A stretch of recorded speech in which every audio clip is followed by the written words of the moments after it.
تو یہ باتیں تو آج زیادہ امپورٹنٹ ہیں. اور اقبال نے تو خود کہا تھا کہ نغمہ مزق میں بھی پروازتم من نوائی شاعر فرداستم. میں ایسا نغمہ ہوں جس کو اس کی زخمے کی کوئی ضرورت نہیں ہے، اور میں آنے والے دور کا شاعر ہوں. اور پھر یہ کہا ہے کہ اے بسا شاعر کہ پس از مرگ زاد، مبارک ہو وہ شاعر جو موت کے بعد پیدا ہوا. چشم خود بربست و چشم ماں کشاد، اپنی آنکھیں بند کرنے کے بعد اس نے زمانے کی آنکھیں کھولی. تو میرے خیال میں اپنے وقت سے زیادہ وہ آج ریلیونٹ ہے. ٹھیک ہے، جی سر. چلیں اس میں ذرا ڈاکٹر صاحب کا بھی، ڈاکٹر اعجاز کا بھی ذرا کامنٹ لیتا ہوں. ڈاکٹر اعجاز، ایک تو یہ ہے کہ ریلیونس جو ہے، میں اس لیے پوچھ رہا ہوں کہ یہ جن حضرات کا ذکر کیا بریگیڈی صاحب نے، ان کی قوم کے اندر ابھی بھی ان کو اون کیا جاتا ہے، لیکن ہمارے یہاں ہم نے دیکھا ہے کہ آپ جیسے لوگ تو موجود ہیں، لیکن بحیثیت قوم ہم دیکھتے ہیں کہ ہم ان کو اس طرح نہیں وہ درجہ دے سکے جو کہ ہمیں دینا چاہیے تھا. ہم نے اقبال کی چھٹی جو تھی وہ ختم کر دی تھی. آج تو شکر ہے کہ اس نگران حکومت کا میں شکریہ ادا کرتا ہوں کہ انہوں نے اس کو باقاعدہ طور پہ اناؤنس کیا ہے. لیکن جو ایک ریسیپشن جس طرح ہوتی ہے، ایک ریکگنیشن ہوتی ہے، ایک ایکنالجمنٹ ہوتی ہے کسی بھی شخصیت کی، جو اقبال ڈیزرو کرتے تھے اس طرح ہم نے نہیں ان کو دی ہے. Do you agree with this? جی بالکل، میں آپ سے اتفاق کرتا ہوں. دیکھیے، اگر اقبال جرمنی میں ہوتے تو ان کی گوئٹے کی طرح قدر کی جاتی. اگر اقبال برطانیہ میں ہوتے، انگلستان میں ہوتے، تو ان کی شیکسپیئر کی طرح قدر کی جاتی. اگر اقبال اٹلی میں پیدا ہوئے ہوتے تو ان کی دانتے کی طرح قدر کی جاتی. تو اس وقت آپ دیکھتے ہیں کہ عالمی سطح پہ ایک میں نے شروع کیا ہے سلسلہ عالمی اقبال شناسی کا، تو آپ کی نظر سے بھی گزرا ہوگا. جی بالکل بالکل، بلکہ میں اس کو ایکنالج کرنا چاہتا ہوں. میں بلکہ اس کے اپنے خواتین حضرات میں آپ کو بتاؤں کہ ڈاکٹر اعجاز نے کمال کیا ہے کہ تقریباً ابھی تک میرا خیال ہے کہ 250 تک تو میرا خیال ہے کہ چلی گئی اکاؤنٹ، جو کہ ڈاکٹر اعجاز صاحب نے بہت سارے لوگوں سے جو کہ انٹرنیشنل لیول پہ اقبال پہ کام کر رہے ہیں، ان کی کتب، ان کے ریفرنسز، ان کے نام، یہ جو ہیں وہ ان کی فیس بک پہ اگر آپ جائیں گے تو آپ کو مل جائیں گے. میں کہتا ہوں hats of two you doctor صاحب، کمال ہے. جی بہت شکریہ. یہ جو ہے نا تعداد اب 450 تک پہنچ چکی ہے. تو کہنے کا مقصد یہ ہے کہ المیہ یہ ہے کہ اقبال کو جہاں عالمی سطح پہ اتنا ریکگنائز کیا جا رہا ہے، ان کی خدمات کا اعتراف کیا جا رہا ہے، ان کی فکر کے اوپر یونیورسٹیز کے اندر کام ہو رہا ہے، تو پاکستان کے اندر اقبال جو ہے وہ چند اقبال شناسوں تک یا ماہرین اقبال تک ہی محدود کیوں ہو کے رہ گیا. جیسے ڈاکٹر صاحب ہیں یا اور کچھ لوگ ہیں جو کام کر رہے ہیں اس پر، اقبال سے ایک عقیدت بھی رکھتے ہیں، مگر اگر دیکھیں عام ایک پبلک لیول پہ، ایک قومی سطح پہ دیکھیں، چھٹی تو ٹھیک ہے منا لی، مگر ہمارے ایجوکیشنل جو آرگنائزیشنز ہیں، جو ادارے ہیں، ان کے اندر اقبال کو ختم کیا جا رہا ہے. ٹھیک ہے، اور ایک ایسی سوچ پروان چڑھائی جا رہی ہے جو اقبال ہی کے اینٹی نہیں ہے بلکہ علم کے اینٹی ہے. ٹھیک ہے نا. تو اقبال کو ختم کرنے کا مطلب یہ ہے کہ آپ علم و ادب کو ختم کر رہے ہیں. اس کو جو ایک تہذیبی روایت ہے ہماری علم و ادب کی، اس کو آپ ختم کرنے جا رہے ہیں. تو میں دیکھتا ہوں کہ ہمارے بہت افسوسناک ایک صورتحال ہے عام پبلک لیول پہ کہ علامہ صاحب کے اشعار غلط کوٹ کیے جاتے ہیں اور ان کو پڑھنے کی زحمت ہی گوارا نہیں کی جاتی، اور تحقیق تو بہت دور کی بات ہے.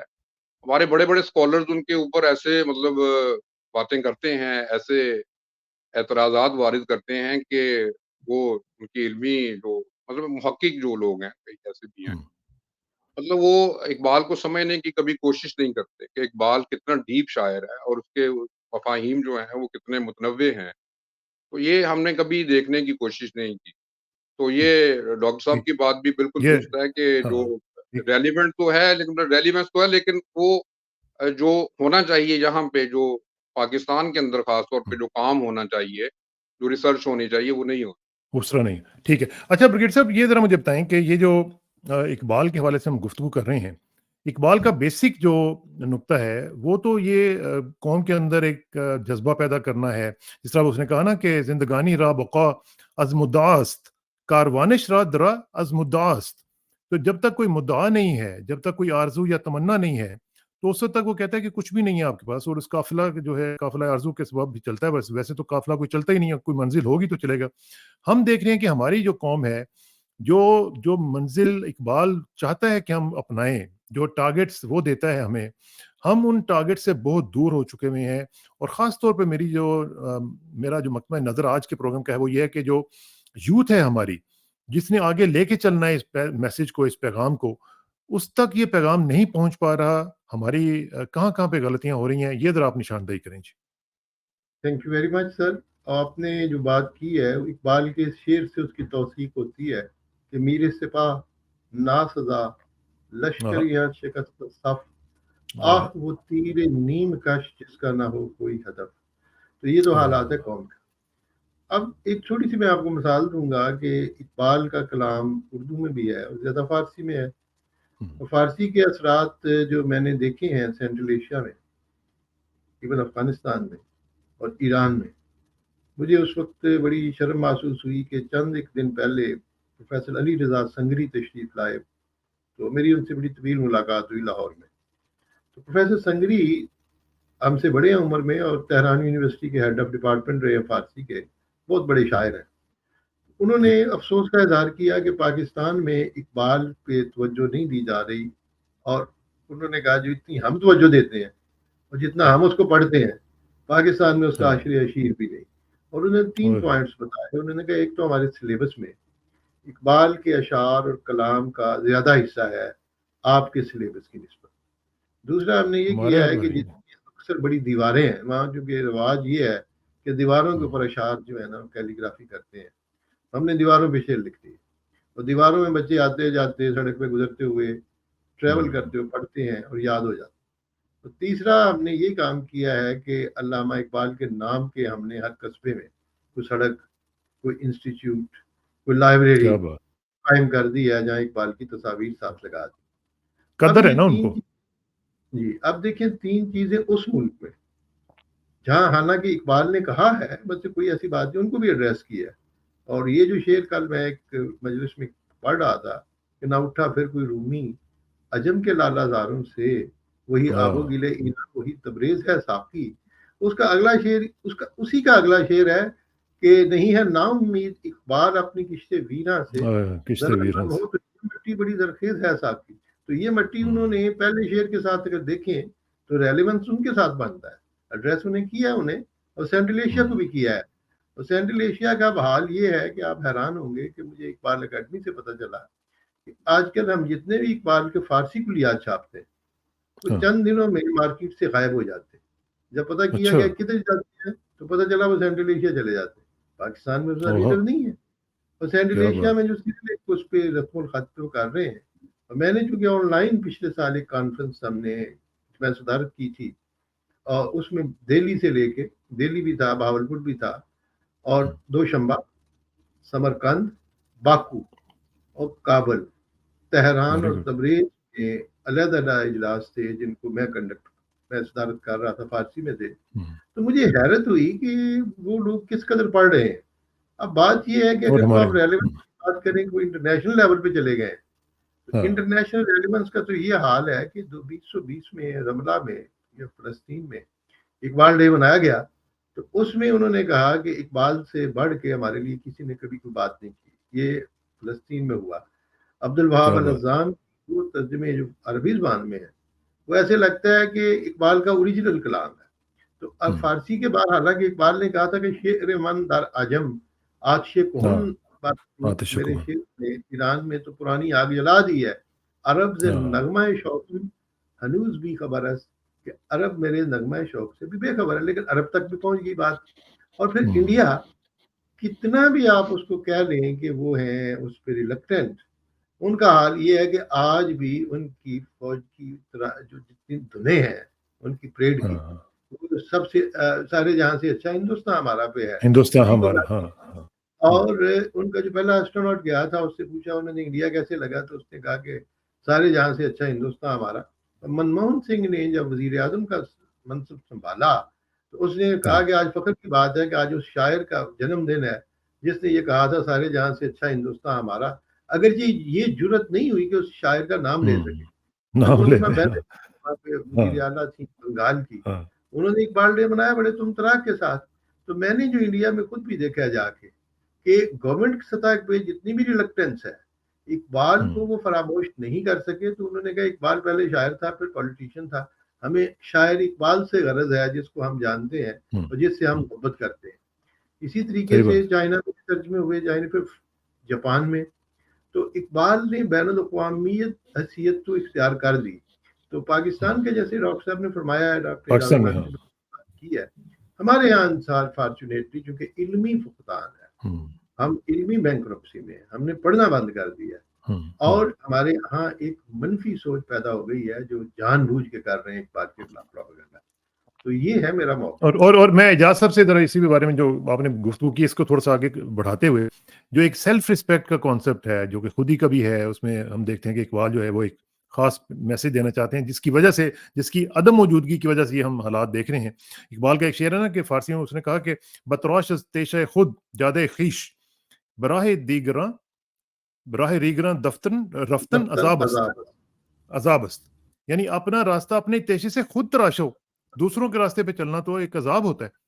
تو یہ جو اقبال کے اس طرح کے جو کانسیپٹس ہیں جن کو ہم اس طرح نہیں انٹروڈیوس کروا رہے، اور اسی کی وجہ سے ہم دیکھ رہے ہیں کہ ہمارے اندر نیشنل لیول پہ سیلف رسپیکٹ کی کمی ہے، ہمارے یہاں خودداری کی کمی ہے. ہم لوگ ایک گم گشتہ راہ کی طرح جس طرح ہوتا ہے وہ اس طرح ہم بھٹکتے چلے جا رہے ہیں، کچھ پتہ ہی نہیں کہاں پہ جانا ہے. تو یہ کیسے کریٹ کیا جا سکتا ہے جی back into the mainstream? جی بالکل. یہ دیکھیں اقبال کا جو فلسفہ خودی ہے وہ ان کے تمام جتنے بھی فلسفیانہ تصورات ہیں اس کا مرکز و محور ہے، چاہے وہ میٹا فزیکل کنسیپٹس ہوں یا فزیکل ہوں یا آپ کے جو ایتھیکل کنسیپٹس ہیں یا آپ کے جمالیاتی جو یا بقائے دوام کا جو تصور ہے. تو جتنے بھی تصورات ہیں ان کا مرکز و محور جو ہے وہ خودی ہے.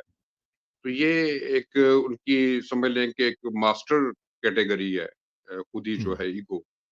اگر ہم اسی کو سمجھ لیں تو ہمارے بہت سے مسائل حل ہو سکتے ہیں. مطلب ہمارے دیکھیں جو آپ نے بھی نشاندہی کی ہے کہ ہمارے اندر قومی شناخت کا احساس ختم ہوتا چلا جا رہا ہے اور اس کو ختم کیا جا رہا ہے اور ہم اسی رو میں بہہ رہے ہیں.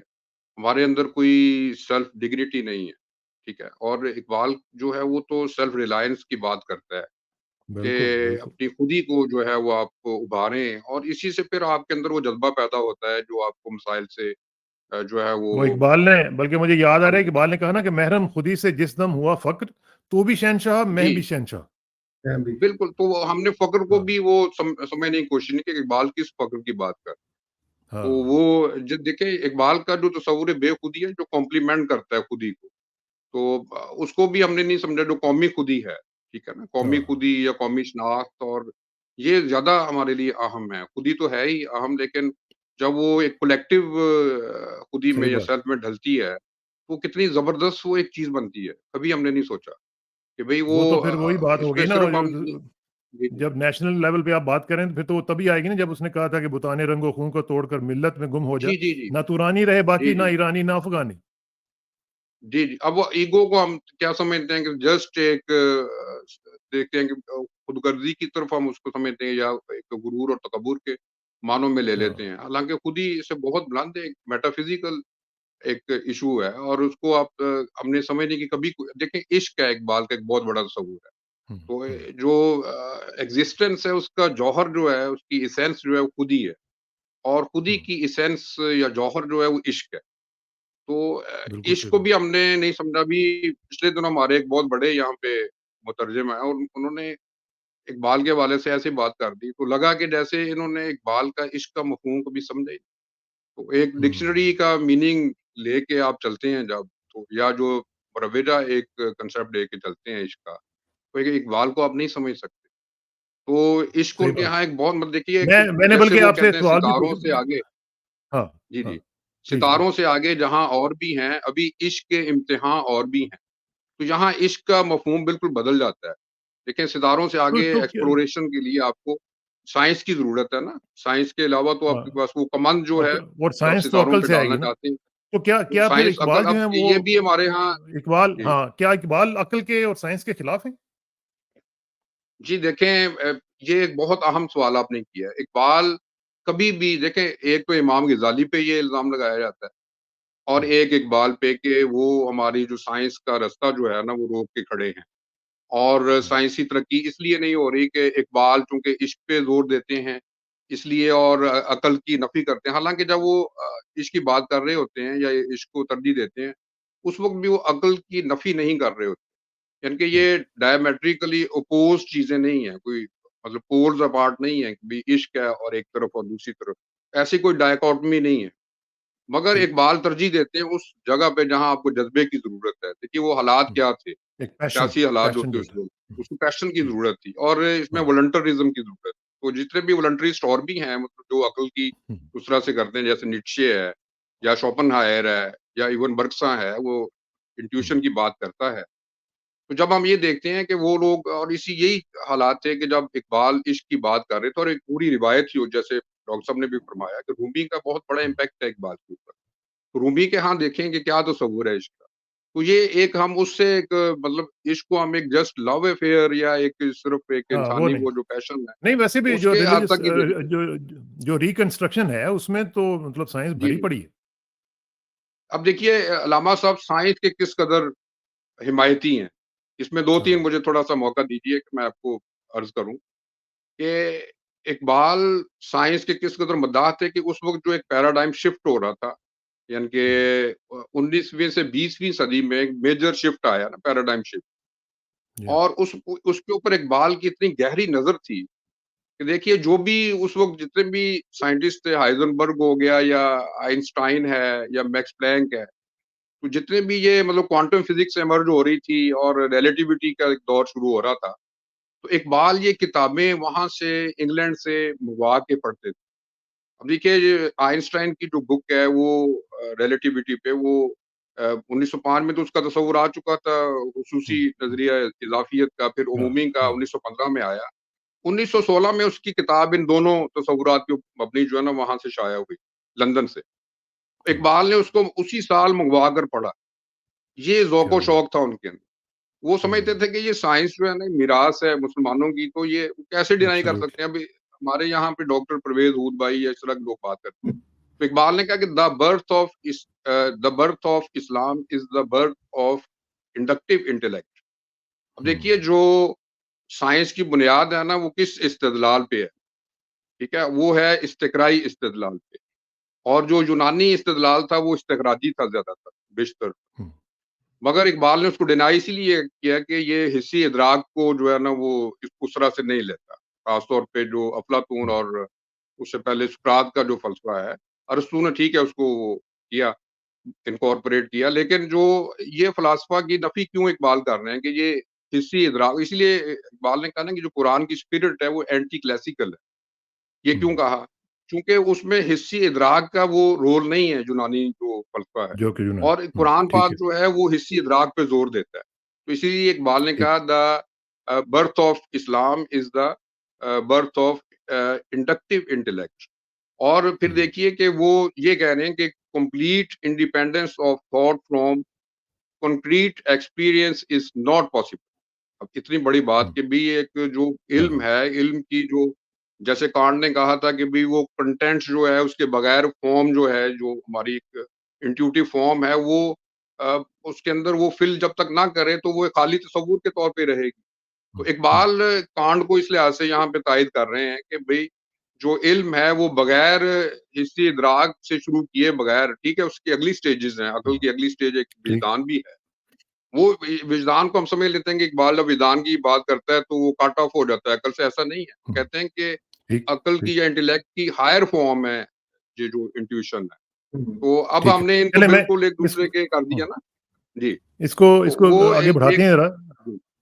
جی میں چاہوں گا کہ ذرا وحید صاحب سے بھی ذرا پوچھوں کہ یہ جو صورتحال ہم نظر آ رہی ہے ہمیں اس وقت، جو ہم ریلیونس کی بھی بات کر رہے تھے، خودی کی بھی بات آئی ہے، اقبال کا جو کانسیپٹ ہے شاہین کا، اور جو ہمارے شاہین ہیں آج کل جو یوتھ ہے، اس کے لیے تو مجھے لگتا ہے کہ جس شاہین کو اردو نہیں پڑھنی آتی وہ فارسی کہاں پہ پڑھے گا؟ آج کل تو آپ کو پتہ ہے ہمارے اسکولوں میں جو بچے ہیں ان کو صرف انگلش یا انگلش ہیروز ان کے ہیں، یا انگلش لینگویج ہے، فارسی اردو عربی تو خیر بہت دور کی بات ہے، فارسی بہت دور کی بات ہے، تو وہ جو شاہین کے بارے میں وہ کہتا ہے کہ گزر اوقات کر لیتا ہے یہ کوہ بیاباں میں کہ شاہین کے لیے ذلت ہے کار آشیاں بندی. تو یہ جو ہمارے جو یوتھ ہے ہمارے جو شاہین ہے ان کا کیا مستقبل آپ دیکھ رہے ہیں؟ کار آشیاں بندی تو چلے دور کی بات. تھینک یو ویری مچ جی. آپ نے شاہین کی بات کی تو شاہین کا کانسیپٹ جو آئیکونک کانسیپٹ ہے. رسول اللہ صلی اللہ علیہ وسلم کا جو جھنڈا تھا بہت اونچا فضا میں اٹھتا تھا, اس کو عقاب کہتے تھے, اس میں بنا ہوا نہیں تھا. تو شاہین کی ایلیمنٹ جو تھا, شاہین کی تصویر وہ ان کے جھنڈے پہ بھی تھی جو اسپین کے مسلمان تھے, اور وہ بھی ایک علامت تھی اس کی. عرب ملکوں میں بھی آپ دیکھ لیں شاہین کا کان عموماً جھنڈوں کے اوپر ہے. تو شاہین ایک آئیکونک کانسیپٹ ہے جس کو حافظ نے بھی ذکر کیا, رومی نے بھی کیا ہے. آج میں اس ڈیٹیل میں نہیں جانا چاہتا شاہین کے فلسفے کی. تو شاہین ایک ایکٹیویٹی, ایک جرت اور ایک بے نیازی کی علامت کے طور پہ اقبال نے پیش کی ہے, اور وہ اپنے جوانوں میں یہی خوبیاں دیکھنا چاہتے تھے. اور ان کو افسوس یہ تھا جسے انہوں نے کہا نا کہ خراب کر گئی شاہین بچے کو صبح زاغ, اس سے پہلے کہا ہوئی نہ زاغ میں پیدا بلند پروازی, خراب کر گئی شاہین بچے کو صحبت زاغ. پھر اگلی بات انہوں نے ایک اور موقع پہ کہا ہے کہ شکوہ ہے مجھے یارب خداوندان مکتب سے, شکایت ہے مجھے یارب خداوندان مکتب سے, سبق شاہین بچوں کو ہیں دیتے خاک بازی کا. ہوا یہ ہے کہ پھر یہ بھی کہا کہ اصل تمہاری اصل تو شاہینی تھی, لیکن تم کس مٹی میں پڑ گئے. پھر شاہین کی اور جو اپورچونٹی کا انہوں نے ذکر کیا ہے, تو مقصد ان کا یہ تھا کہ انہوں نے ایک کمپیریزن دیا ہے کہ ہم لوگ کیا تھے اور ہم لوگ کیا ہو گئے, اور ہمارے ہاں جو تعلق تھا. اب آپ نے تھوڑا سا اگر مجھے موقع دیں تو جو آپ نے شعر پڑھا تھا بڑا خوبصورت کہ تراش تیشہ یہ کچھ زیادہ یہ کیش, تو کہ اگلے جو ہے نا راہ دیگرن رفتن عذابت, اگلا شعر اس سے بھی امپورٹنٹ ہے. پر بات ہے غرض دستے تو کاری نادر آیت گناہی ہم اگر واجب ثواب است, اگر تم سے گناہ بھی ہو جائے آ جائے تو اگر گناہ بھی ہے تو وہ تب بھی ثواب کا کام ہوگا کہ تم انوینشن کرو اور آگے بڑھو. اور پھر انہوں نے جو کہا ہے کہ زندگی جہد است و استحقاق نیست جزب علم انفس و آفاق نیست. زندگی سٹرگل کا نام ہے, پریویلیج نہیں ہے کہ آپ کو زندگی عطا ہو گئی ہے. اور زندگی جو ہے اس کا تعلق اس علم سے ہے جو انفس کے ساتھ ہے, یعنی آپ کی خودی کے ساتھ, سیلف کے ساتھ, ہیومینٹیز کے ساتھ, اور آفاق ہورائزن کے ساتھ.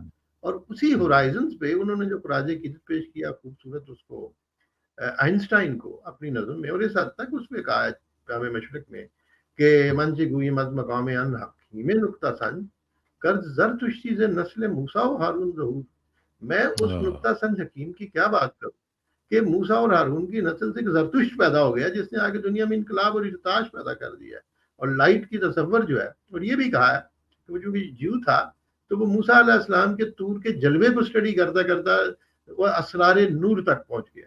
تو اقبال کا جو تجسس ہے, اقبال کا جو اسٹرگل کا کانسیپٹ ہے, وہ تو ایسا ہے کہ انسان کو بیٹھنے نہیں دیتا. اور مجھے کسی نے کہا کہ ایک بہت بڑے ہمارے بزرگ تھے برمنگھم میں, جب میں انگلینڈ میں ہوتا تھا, تو کہتے تھے اقبال کا کلام بندہ جب پڑھ دیتا ہے تو اس کے بعد تو جی نہیں چاہتا کہ بیٹھے ایک منٹ کے لیے, پھر تو بندہ اٹھ کے بھاگنا شروع کر دیتا ہے. اس قوم میں جمود ہے, جمود جان بوجھ کے تاریخ کیا گیا, اور جمود کے پیچھے جہالت ہے. اور وہی بات جو میں نے کہا نا کہ آپ کا جو مکتب ہے, جسے اقبال نے کہا کہ مکتب از مقصود خود آگاہ نیست جذب اندرون شرح نیست. مکتب جو ہے وہ اپنے غافل ہے, اور اس کو اپنے جذب اندرون کا پتہ ہی کوئی نہیں ہے. اور ان لوگوں نے کیا کیا ہے کہ جو نور محبت وہ دل سے صاف کر کے دھو دیا, اور ایک بھی پھول جو ہے ان کے باغ سے وہ نہیں کھل سکا. یہ انہوں نے مدرسے کے بارے میں کہا, مکتب کے بارے میں کہا. میرے خیال میں کہ دیر از دی ٹائم کہ ہم جتنے ہمارے ایجوکیشنل سسٹم اس کی اوور ہالنگ کریں, اپنے سلیبس کو ٹھیک کریں, اور اس کے بعد ہم اپنے بچوں کو اس کنفیوژن سے نکالیں. کوئی بھی بندہ آپ دیکھ لیں آئیکونک جو پرسنالٹیز ہیں, کبھی کسی نے کہا ایران میں کہ فردوسی نے غلط کہا ہے, کبھی نہیں کوئی کہے گا. فردوسی کے مجسمے میں ہاتھ مار کے دیکھو ذرا, تھوڑا سا پتہ چلے گا کہ کس طرح ریئیکٹ کریں گے. کبھی بھی آپ شیکسپیئر کی آپ دیکھیں کسی نے کوئی کی اس کے خلاف بات انگلینڈ میں یا انگلش بولنے والی دنیا میں, ہمارے ہاں ہی ایک کانسیپٹ ہے. اور انفارچونیٹلی یہ وہ لوگ ہیں جو اپنے آپ کو انلائٹن سمجھتے ہیں, جبکہ انلائٹن نہیں ہے. اچھا ڈاکٹر اجاز, میں پوچھنا چاہوں گا آپ سے بھی کہ جو اسٹوڈنٹس ہیں عملی لیول پہ ذرا بات کرتے ہیں نا, پریگمیٹک ہو کے, پریکٹیکل لیول پہ کہ فار ایگزامپل اب اگر کسی نے اقبال کو آپٹ کرنا ہے، کوئی لڑکا ہے لڑکی ہے وہ پڑھ رہے ہیں، آپ درس و تدریس کے ساتھ منسلک ہیں، آپ کو پتہ ہوگا ان کے مسائل کا، پھر وہ یہ بھی دیکھتے ہیں کہ اس کی اپلیکیبلٹی کتنی ہے، کل کو نوکری کو ملے گی کہ نہیں ملے گی، کیا کریں گے اگر ہم نے اقبال کے اوپر ریسرچ شروع کر دی، ماسٹرز کر لیا، پی ایچ ڈی کر لی، تو پھر کیا ہوگا. تو اس طرح کے جو ایک معاش کے مسائل ہیں وہ بھی تو ہیں نا پریکٹیکل لیول پہ، تو ان کو کیسے حل کیا جا سکتا ہے؟ جی دیکھیں، جو فلسفہ ہوتا ہے یا ادب ہے، یہ ظاہر ہے کہ اس طرح سے ڈائریکٹلی تو کوئی ایسا یقینی نہیں بناتا کہ وہ جیسے وہ آج کے یہ مسائل ہیں، یہ چیزیں ہیں. ایک وہ سوچ پیدا کرتا ہے اور ایک تھنکنگ ڈیولپ کرتا ہے، ایک ذوق پیدا کرتا ہے، جمالیاتی ذوق ہے، اخلاقی ذوق ہے یا فکری ذوق ہے. تو اگر ایک قوم کا ذہنی لیول بڑھ جائے تو وہ پھر اس بات پہ قادر ہو جاتی ہے کہ وہ اپنے مسائل کو بھی حل کر سکے. یعنی کہ بیسک اس کی ذہنی سطح کو بلند کرنا مقصود ہے. اقبال کا کلام بھی ہماری ذہنی سطح کو بلند کرتا ہے. اور ہم پھر دیکھیں پریکٹیکلٹی میں تو بہت سی چیزیں آتی ہیں، ان کو آپ نے پھر اس لحاظ سے دیکھنا ہوتا ہے اور اس کے جو پیراڈائمس ہیں ان کو دیکھنا ہوتا ہے اور جو ڈے ٹو ڈے پرابلمز ہیں ان کو دیکھنا ہے. لیکن ہمارے دیکھیے المیہ یہ ہے کہ ہمارے اسٹوڈنٹس کو جب ہم دیکھتے ہیں تو سب سے پہلی چیز ہے کہ اقبال کو تھورولی پڑھنا چاہیے. تو اگر سلیبس کا حصہ بنایا جائے یا کیا جائے تو وہ اقبال کی مطلب اردو فارسی کلام جیسا کہ ڈاکٹر صاحب میں ہیں، تو اب ایسے لوگ بہت کم رہ گئے ہیں جو فارسی کلام کو سمجھتے ہیں. ٹھیک ہے نا، ہمارے اسکالرز میں بھی. تو اب اقبال کا زیادہ تر جو کلام ہے وہ فارسی میں ہے. تو اگر ہمارے اسٹوڈنٹس کو فارسی نہیں آئے گی اور کلام اقبال فارسی کو چھوڑ دیں گے بالکل، اور اردو بھی جو ہے وہ ظاہر ہے کہ اس میں فارسی کے الفاظ زیادہ استعمال اقبال کرتے ہیں، عربی کے ہیں. تو ان زبانوں سے جب ہم کٹ آف ہو جاتے ہیں تو اقبال کو سمجھنے کی بنیادی جو اس کی کوالیفیکیشن اس سے معروم ہو جاتا ہے. پہلے تو ہمیں یہ کرنا ہوگا کہ یہ چیزیں ہم اپنی جو تہذیبی جو دیکھیں اقبال ہمارا ایک تہذیبی اثاثہ ہے اور یہ زبانیں بھی ہماری تہذیبی شناخت، ان کو جب تک ہم بحال نہیں کرتے اور اپنے اسٹوڈنٹس کے اندر یہ احساس نہیں پیدا کرتے کہ ٹھیک ہے انہیں نظر آتا ہے کہ بھئی ڈائریکٹ اور یہ ڈگریاں جو ہیں ان کے لیے کوئی مطلب فوری طور پہ کوئی روزگار کا ویسے انتظام تو نہیں کر پائیں گے، جیسے آپ مطلب کوئی چارٹرڈ اکاؤنٹنٹ بن جاتا ہے یا کوئی مطلب طب کے شعبے میں چلا جاتا ہے. یہ پروفیشنل اسٹڈیز جو تو یہ کوئی پروفیشنل اسٹڈی تو نہیں ہوتی ہے ادب جو ہے. لیکن یہ ادب جیسے ڈاکٹر صاحب دیکھیں، ڈاکٹر صاحب نے مطلب طب بھی پڑھی ہے، مطلب یہ ڈاکٹر ہیں، اور اس کے ساتھ ساتھ یہ اس ذوق کی آبیاری کے لیے انہوں نے اپنے طور پہ دیکھیں کتنی اب پی ایچ ڈی کی اور کام کیا اقبال پہ. تو یہ ذاتی ایک ذوق بہت ضروری ہے. اور یہ دیکھیں ہمارے جو مائنڈ ہے اس کے بھی دو پارٹس ہوتے ہیں، ایک تو لاجیکل اور یہ سائنٹیفک ایک پارٹ ہوتا ہے، اور دوسرا پارٹ ہے جو یہ جمالیاتی ذوق کے لیے ہے، ادب کے لیے ہے، شاعری، افسانے، ناول. اب اگر یہ باقاعدہ تحقیق ہوئی ہے کہ اگر ہم یہ چیزیں نہیں پڑھیں گے ادب، تو ہمارا جو برین کا وہ حصہ ہے، وہ پارٹ جو تقریباً آدھا حصہ ہے وہ ان ایکٹیو رہے گا. وہ نیورونز کبھی ایکٹیویٹ ہی نہیں ہوں گے اور آپ کی جو شخصیت ہے وہ ادھوری، آپ کا ذہن ادھورا رہ جائے گا باقاعدہ طور پر. یہ ریسرچ ہوئی. تو یہ اسی لیے یہ سبجیکٹس بہت ضروری ہیں تاکہ ایک کمپلیٹ اور ایک کمپریہنسو پرسنالٹی ڈیولپ ہو. جب وہ ڈیولپ ہوتی ہے تو پھر اس طرح کی چیزیں سامنے نہیں آتی جو مطلب ذوق کے حوالے سے اب مسائل آ رہے ہیں، بیسک انڈرسٹینڈنگ کے حوالے سے، فکری حوالے سے جو مسائل ابھر رہے ہیں. اس کی بنیادی وجہ یہ ہے کہ ہم نے برین کے اس پارٹ کو ایکٹیویٹ ہی نہیں ہونے دیا. تو یہ بہت ادب بہت ضروری ہے، مطلب یہ نہیں کہ صرف ایک جی اور فلسفہ بہت ضروری ہے. آپ کی جو مطلب لاجیکل تھنکنگ ہے جیسے ہم اپنی قومی سطح کے اوپر خلط ترجیحات کا شکار ہیں، اسی طرح ہم ادبی اور لسانی حوالے سے بھی ہر جگہ پہ جو ہیں وہ خلط ترجیحات کا شکار ہیں. میں چاہوں گا بیفور آئی گو ٹو بریگیڈی صاحب، یہ ڈاکٹر اعجاز مجھے ذرا بتائیے گا کہ آپ نے جو سیریز شروع کی ہوئی تھی اس میں مختلف ریجنز کے لوگوں کو، مختلف کنٹریز کے لوگوں کو جو اقبال پہ کام کر رہے ہیں آپ متعارف کروا رہے تھے، اس میں مجھے یہ بتائیں کہ کینیڈا میں جو اقبال شناس ہیں ان کی کیا صورتحال ہے، ان کے بارے میں آپ کیا کہیں گے؟ دیکھیں جی، کینیڈا میں بہت کام ہوا ہے اقبال پہ اور مختلف یونیورسٹیز میں پی ایچ ڈی کے تھیسس بھی لکھے گئے ہیں. دیکھیے اس وقت جو پوری ورلڈ میں ایک جو فلاسفرز ہیں نا، مطلب اس وقت جو زندہ فلاسفر ہیں بڑے بڑے، ان میں کینیڈا کے ایک بہت بڑے فلسفی ہیں چارلس ٹیلر. ان کی بکس جو ہیں دا سیکولر ایج اور اسی طرح سورسز آف دا سیلف، ان کی ایک کتاب ہے، اور بھی بہت سی کتابیں ہیں. تو مطلب یہ ایک بڑے جو ہوتے ہیں نا بڑے فلسفی اس دور میں، اور کسی دور کا بڑا فلسفی ہونا ایک بہت بڑی بات ہوتی ہے، مطلب وہ ایسے نہیں مان جاتا، اور وہ تقریباً 90 ایئرس کے مطلب کی ایج میں ہیں. اگر آپ کو موقع ملے تو ان سے ملاقات ضرور کیجیے گا. تو انہوں نے یہ کہا چارلس ٹیلر نے کہ we should reread Iqbal, یعنی ہمیں اقبال کو از سر نو پڑھنا چاہیے. اور وہ کہتا ہے کہ he has to come back, انہیں واپس آنا ہوگا. اب یہ کون کہہ رہا ہے؟ کینیڈا کا ایک بہت بڑا فلسفی، مطلب انٹرنیشنل لیول کا، یہ صرف کینیڈا کا ہے. اور اس نے اتنا زبردست لکھا ہے آرٹیکل اقبال کے اوپر، جو ان کی مطلب ایک کتاب کا مقدمہ ہے دوسری کتاب کا. تو وہ اقبال کو تھورولی انہوں نے پڑھا. لیکن ایک اتنا بڑا فلسفی وہ یہ کہہ رہا ہے کہ ہمیں اقبال کا سر مطالعہ کرنا چاہیے اور ان کی طرف ہمیں واپس آنا ہوگا. ٹھیک ہے نا. اسی طرح یہ روایت جو تھی نا، یہ ولفریڈ کانٹویل اسمتھ سے چلی تھی کینیڈا میں، اور وہ ادھر لاہور میں بھی آئے تھے، اور واپس جا کے انہوں نے 1941 سے 49 تک وہ یہ لاہور میں رہے، ایف سی کالج میں پروفیسر تھے. تو WC اسمتھ ان کا نام ہے، بہت بڑے ہیں. ان کی کتاب ہے اسلام اینڈ اوپن سوسائٹی. ان کے اندر ذرا دیکھیے کہ اقبال کے بارے میں وہ کیا کہہ رہے ہیں. بہت بڑا خراج تحسین انہوں نے پیش کیا. اسی طرح ایچ وو جو ہیں یونیورسٹی آف البرٹا میں پروفیسر ایمریٹس ہیں. اسی طرح ڈاکٹر شیلا میکڈونو، جنہوں نے دا فلیم آف سینائی نامی کتاب لکھی ہے. اسی طرح بہت سے اور نام ہیں، اگر میں نے ان پہ مطلب لگائی بھی ہیں مطلب وغیرہ. مگر یہ کہ آج بھی آپ کی کینیڈا کی یونیورسٹیز کے اندر جو ہے اقبال کے اوپر کام ہو رہا ہے اور ریلیونٹ ہے، اور وہ کام جو ہے بڑا پائے کا ہے.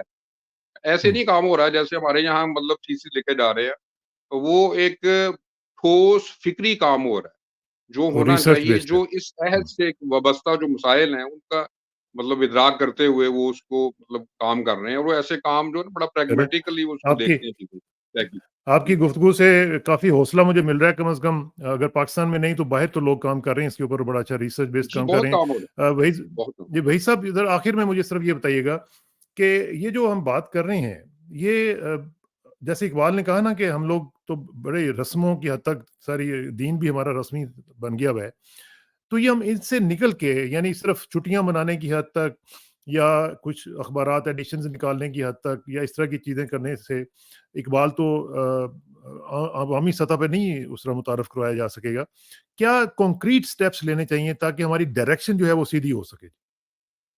لیکن جی آپ نے بڑی اچھی بات کی.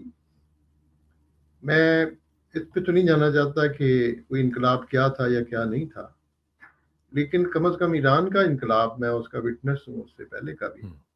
اقبال کے کلام کے مرہون ملت، انہوں نے اقبال کی انٹرپریٹیشن جو کی تھی، ان کا جو نعرہ تھا انقلاب کا، وہ اقبال کا ایک مصرع تھا کہ اس میں جس میں انہوں نے اقبال نے کہا کہ اسٹرگل کریں، جیسے موج سے خود رفتائی 30 خرامید و گفت ہستم اگر می روم وگر نہ روم نیستم.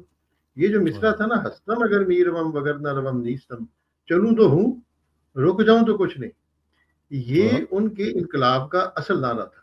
اور پروفیسر سنگری کہتے ہیں کہ میں ینگ آدمی تھا، میں دیواروں پہ لکھتا تھا اور مجھے پکڑ کے لے گئے تھے سابق والے اور 6 مہینے مجھے جیل میں ڈال دیا تھا اس مصرے کی وجہ سے. تو میرے کہنے کا مطلب اقبال کا اگر ایک مصرع قوم سمجھ لے تو قوم تو بادشاہت کا جو 2500 سال کا خول ہے اس کو توڑ کے تو باہر نکل آتی ہے. اسی طریقے سے آپ کشمیر میں دیکھ لیں، اقبال کے جو اشعار ہیں، جیسے انہوں نے کہا تھا کہ باشتہ بینی کے بھی آواز سور ملتی برقید خاک قبور. دیکھنا کہ بانگے سور کے بجائے بغیر ایک قوم کفن جھاڑتی ہوئی قبروں سے باہر نکل آئے گی. مسئلہ یہ ہے کہ جیسے ڈاکٹر صاحب نے فرمایا، ڈاکٹر اعجاز نے اور آپ نے بھی اس پہ زور دیا ہے، مسئلہ یہ اقبال کو انہوں نے پڑھا ہی نہیں. اگلے دن ایک بزرگ تھے، انہوں نے بڑی تنقید کی اقبال کے اوپر اور کہا کہ یہ پیغمبر مانتے ہیں اور اقبال کو. تو میں نے یہ کہا کہ اگر یہ اقبال کے فارسی کا ایک مصرع صحیح پڑھ دیں تو پھر اگلی بات کریں، اس سے پہلے نہ کریں. اور وہ لوگ جن کا ابھی ذکر فرما رہے تھے ڈاکٹر صاحب، ٹی وی پہ دیکھا ہے، کسی نے پوچھا اقبال کو پڑھا ہے تم نے؟ کہتے اصل کلام تو اس کا فارسی میں ہے، مجھے فارسی نہیں آتی اور اردو پڑھنے کی ضرورت نہیں. پھر ان لوگوں نے تنقید کرنا شروع کر دی ہے. پہلی بات تو یہ ہے کہ اقبال کو سمجھا جائے. ہم نے یہ کیا اپنے لیول پہ کہ جب میں لاہور واپس آیا فارن سے 10 سال بعد، تو یہاں ہم نے پرشین کی اقبال کے کلام کی کلاسز شروع کی ہر بدھ. اب دیکھتے دیکھتے وہ 70 سے لے کے 100 تک لوگ ہر بدھ کو آتے ہیں, اور آپ Very حیران nice. ہوں گے وہ اتنا ایک انتھوزیازم پیدا ہو گیا ہے کہ تقریباً یہ سارے فارسی کو سمجھتے ہیں اور سمجھ لیتے ہیں. میرے ماشاءاللہ. لیکچر یوٹیوب پہ ہیں, جو بھی سننا چاہے باہر وہ سن لیں. اب Very ایک good. متھ میں نے توڑ دی, اور اس کے بعد بہاولپور میں بھی فالو کیا گیا. پھر تسیم فراقی صاحب نے بھی یہ کام شروع کیا. اب پاکستان کے اندر ازسر نو میں یہ ضرور کہوں گا کہ ایک میری استاد کی کوشش تھی ڈاکٹر عرفانی کی کہ پرشین کو ریوائیو کریں اور اقبال کو پڑھائیں. میں کہتا ہوں باقی فارسی پڑھیں نہ پڑھیں, اقبال کو پڑھیں. بیسک مسئلہ یہ ہے کہ اقبال کو سمجھانے کی ضرورت ہے اور انٹرپریٹیشن کی ضرورت ہے, اور سمجھانے کے لیے ہمارے جیسے لوگ جو ہیں وہ کر رہے ہیں کچھ نہ کچھ کوشش کر رہے ہیں. اللہ کرے کہ اس میں کامیابی ہو سکے, اور آپ کی جو کاوشیں ہیں اللہ تعالیٰ کرے کہ اس میں کامیابی ہو آپ کو بھی, اور ڈاکٹر اعجاز جو بھی کام کر رہے ہیں ان کو بھی. اور اقبال کی جو دعا ہے اس کے ساتھ ہم اس کو ختم کریں گے. اس نے کہا کہ احساس عنایت کر آثار مصیبت کا, امروز کی شورش میں اندیشہ فردہ دے. تو یہ اللہ کرے کہ یہ جو اندیشہ فردہ ہے یہ ہمیں اللہ تعالیٰ احساس اس کا دے. اور بریگیڈیئر وحید الزمان طارق صاحب آپ کا بہت بہت شکریہ. ڈاکٹر اعجاز صاحب آپ کا بہت بہت شکریہ. انشاءاللہ آپ سے رابطہ رہے گا, اور آپ کی دعاؤں کی بہت بہت ضرورت ہے پاکستان کو بھی اور پاکستانی قوم کو بھی. اور میری طرف سے آخر میں دعا کہ میری عزت کے لیے کافی ہے کہ میں تیرا ہی بندہ ہوں, اور میرے فخر کے لیے کافی ہے کہ تو ہی میرا پروردگار ہے. تو بالکل اسی طرح جس طرح میں چاہتا ہوں مجھے بھی اسی طرح بنا دے جس طرح تو چاہتا ہے. سپردم بتمائے خیش رو تو دانی حساب کم و بیش رو. مجھے اسراء کسانہ کو بگیڑ صاحب کے ساتھ اور ڈاکٹر اعجاز کے ساتھ اجازت دیجیے. جلدی ملاقات ہوگی انشاءاللہ. اللہ حافظ.